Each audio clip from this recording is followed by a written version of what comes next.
Hello, Natural Grandma viewers.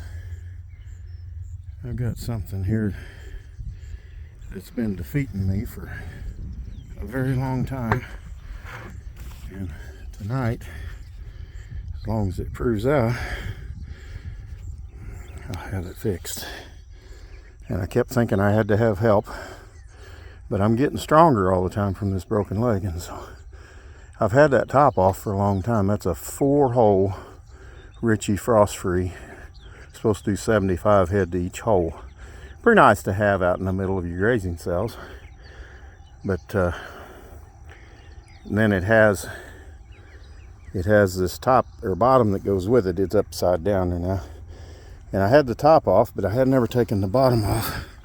And then way down in that hole, and I don't want to drop my phone, but way down at the bottom of that hole, there is an elbow that was cracked and it was leaking water. And it's about 44 inches. And then what had been on here before was a standpipe with a plastic on-off shut-off valve.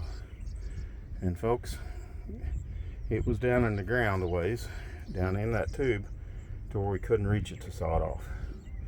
And so we got in there and we sawed it off down about that joint there. And then that's when we discovered the crack. And I don't know whether it was cracked before or we cracked it when we sawed it off. But this is a 20-inch hole tube that I put in. I've got two of them like this. Got 16-foot pads here. And I put that 7 feet in the ground, 20 inches, and it brings up a lot of ground heat. But for as long as I can remember, 5 years at least, it's had water in it. So I really suspicion that elbow's been leaking that whole time. But that other pipe there is set up to where I can have an overflow in this if I wanted to rig that up. I always was going to do that for very severe weather.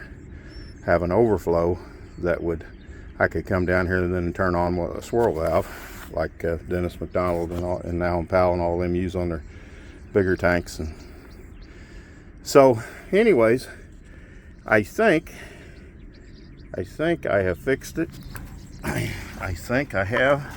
I'm gonna let it cure till morning and let it, cure good, and then I'll turn water to it before I get the top set back on it. So if I would have a link, it'll be real easy to take it off. But I cut it off down there and put on a heavier elbow, and then I put a couple of extra couplings on to kind of stiffen it up a little higher. And that's schedule 40. And there's where it's been added to one time, probably just to get it taller. And then it reduces down to this inch. And I went to an inch brass valve, and I put it up just a little higher so it can be reached easier.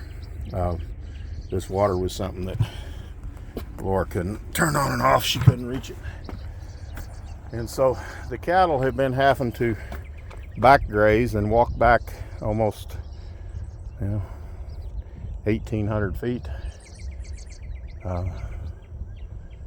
2,000 feet that they've been going back. There's just a few of them out here. They have to go back to water, and we're doing back grazing, which we don't like.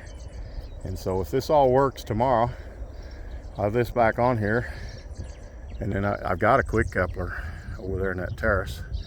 We take 100-foot water lines and we put a tank a little farther towards that hedgerow, so we'll let them start shading there, and then water in here, and do away with this back fence and start another one.